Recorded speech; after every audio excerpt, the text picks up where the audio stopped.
ओम शांति। 28 अक्टूबर 2025 के ईश्वरीय महावाक्य हैं। पहले सुनते हैं मुरली के मुख्य पॉइंट्स। बाबा ने कहा, मीठे बच्चे, देहाभिमान की बीमारी जड़ से निकालो, तभी बाप के दिल पर चढ़कर सच्चे सेवाधारी बनो। विशाल बुद्धि बनो, ज्ञान चिता पर बैठो, वाणी के साथ साथ याद की ज्वाला जलाओ। फिर बाबा ने कहा, बाप आया है पुराने तन में नरक को स्वर्ग बनाने और आत्माओं को जगाने। जगत अम्बा वही है जो लक्ष्मी बनती है, संगम पर ब्राह्मणी, सतयुग में महारानी। लास्ट में बाबा ने कहा, सेवा करके गायन लायक बनो, फिर पूजा लायक बनना स्वाभाविक हो जाएगा। और अब सुनते हैं महावाक्यों को विस्तार से। मुरली का सार।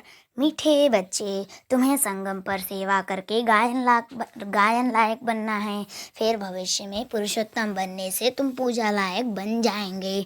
प्रश्न, कौन सी बीमारी जड़ से समाप्त हो तब बाप के दिल पर चढ़ेंगे? उत्तर, पहला, देहाभिमान की बीमारी। इसी देहाभिमान के कारण सभी विकारों ने महारोगी बनाया है। यह देहाभिमान समाप्त हो जाए तो तुम बाप के दिल पर चढ़ो।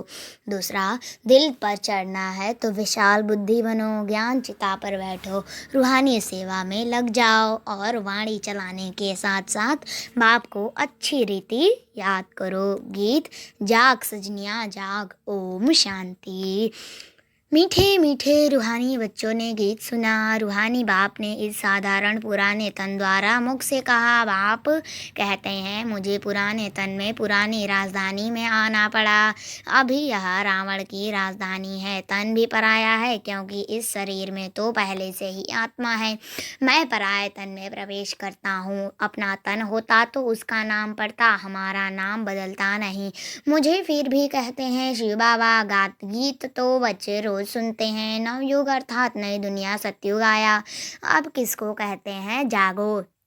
आत्माओं को, क्योंकि आत्माएं घोर अंधियारे में सोई पड़ी हैं, कुछ भी समझ नहीं, बाप को ही नहीं जानते। अब बाप जगाने आए हैं। अभी तुम बेहद के बाप को जानते हो, उनसे बेहद का सुख मिलना है। नए युग में सतयुग को नया कहा जाता है, कलयुग को पुराना युग कहेंगे। विद्वान पंडित आदि कोई भी नहीं जानते। कोई से भी पूछो नया युग फिर पुराना कैसे होता है, तो कोई भी बता नहीं सकेंगे। कहेंगे यह तो लाखों वर्ष की बात है। अभी तुम जानते हो हम नए युग से फिर पुराने युग में कैसे आए हैं, अर्थात स्वर्गवासी से नरकवासी कैसे बने हैं। मनुष्य तो कुछ भी नहीं जानते हैं। जिनकी पूजा करते हैं उनकी बायोग्राफी को भी नहीं जानते।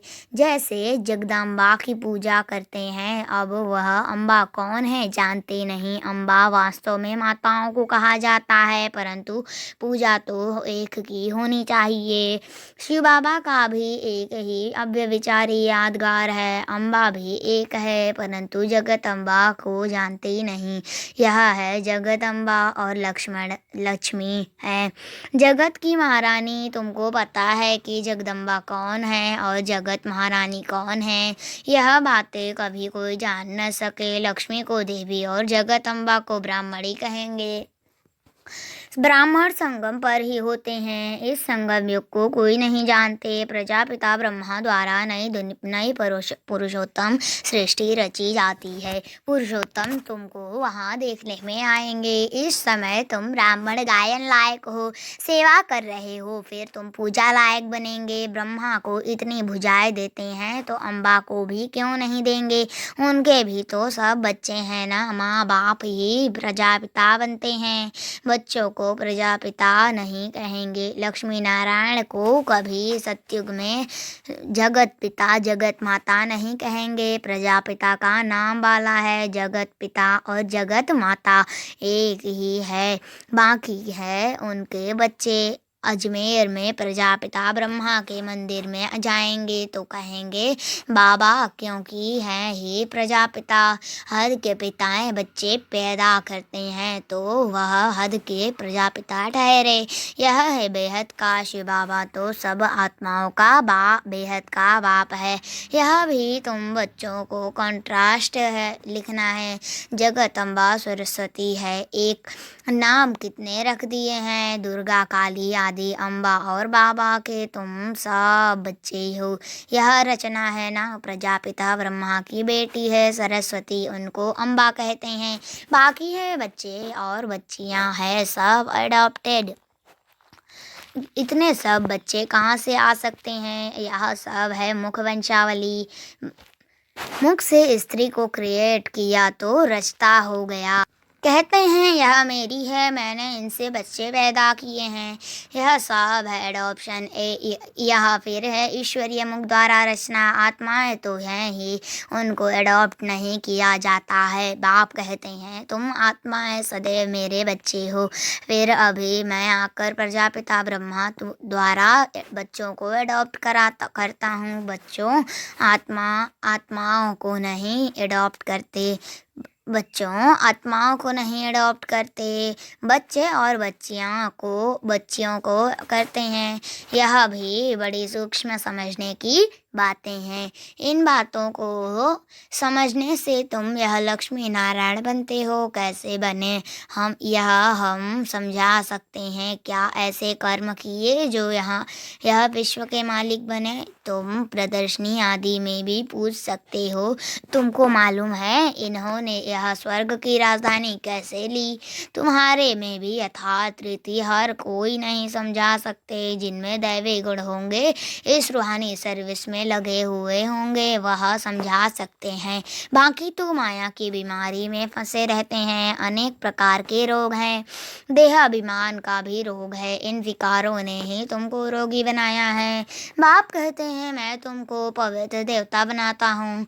तुम सर्वगुण संपन्न पवित्र थे, अभी पतित बन गए हो। बेहद का बाप ऐसे कहेंगे।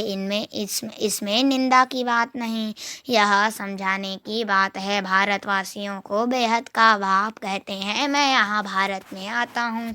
भारत की महिमा तो अपरंपार है। यहाँ आकर नर्क को स्वर्ग बनाते हैं, सबको शांति देते हैं। तो ऐसे बाप की भी महिमा अपरंपार है, पारावार नहीं। जगदम्बा और उनकी महिमा को कोई भी नहीं जानते। इनका भी कंट्रास्ट तुम बता सकते हो। यह जगदम्बा की बायोग्राफी, यह लक्ष्मी की बायोग्राफी। वही जगदम्बा फिर लक्ष्मी बनती है। फिर लक्ष्मी 184 जन्मों के बाद जगदम्बा हो गई। चित्र भी अलग अलग रखने चाहिए। दिखाते हैं लक्ष्मी को कलश मिला, परंतु लक्ष्मी फिर संगम पर कहाँ से आई? वह तो सतयुग में हुई है। यह सब बातें बाप समझाते हैं। चित्र बनाने के ऊपर जो मुकर्रर हैं उनको विचार सागर मंथन करना चाहिए, तो फिर समझाना सहज होगा। इतनी विशाल बुद्धि चाहिए, तब दिल पर चढ़ें। जब बाबा को अच्छी रीति याद करेंगे, ज्ञान चिता पर बैठेंगे, तब दिल पर चढ़ेंगे। ऐसे नहीं कि जो बहुत अच्छी वाणी चलाते हैं वह दिल पर चढ़ते हैं, नहीं। बाप कहते हैं दिल पर अंत में चढ़ेंगे। नंबरवार पुरुषार्थ अनुसार जब देह अभिमान खत्म हो जाएगा। बाप ने समझाया है ब्रह्मज्ञानी ब्रह्म में लीन होने की मेहनत करते हैं, परंतु ऐसे कोई लीन हो नहीं सकता। बाकी मेहनत करते हैं, उत्तम पद पाते हैं। ऐसे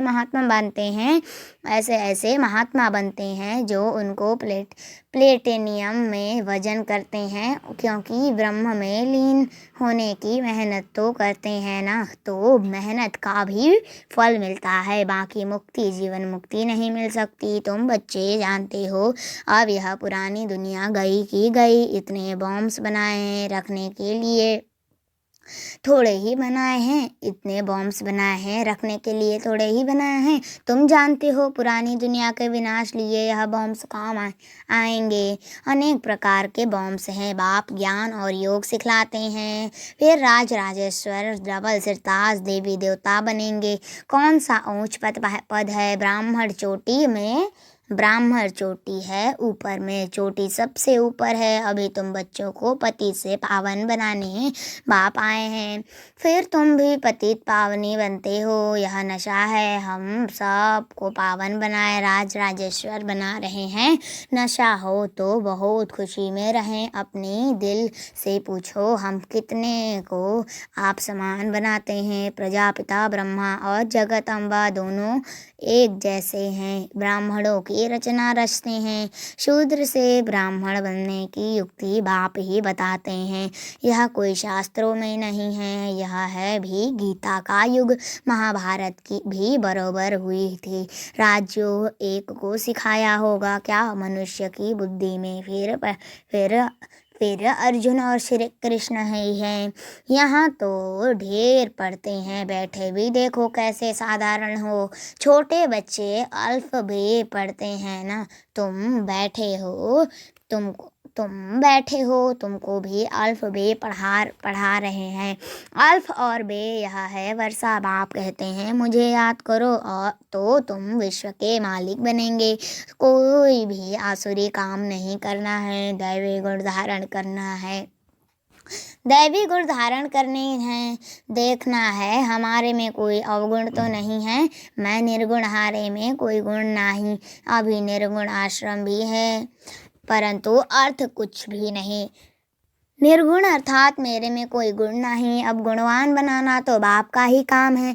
बाप के टाइटल की टोपी फिर आपने ऊपर रख दी है। बाप कितनी बातें समझाते हैं, डायरेक्शन भी देते हैं। जगत अम्बा और लक्ष्मी का कंट्रास्ट बनाओ।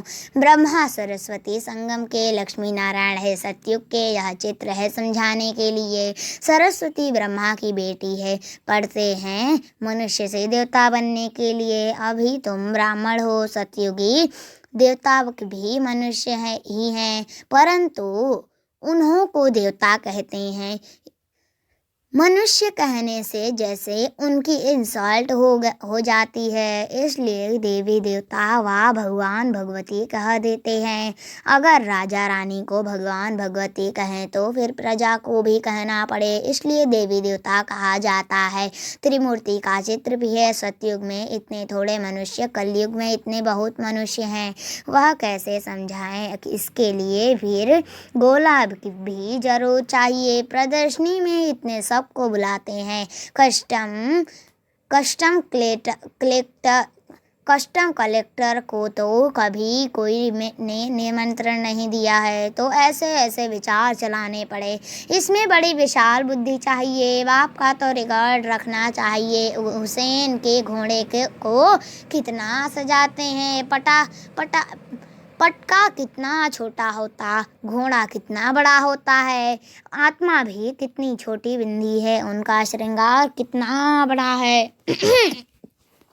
यह अकाल मूर्त का तख्त है, यह अकाल मूर्त का तख्त है ना। सर्वव्यापी की बात भी गीता से उठाई है। बाप कहते हैं मैं आत्माओं को राजयोग सिखलाता हूँ। फिर सर्वव्यापी कैसे होंगे? बाप टीचर गुरु सर्वव्यापी कैसे होंगे?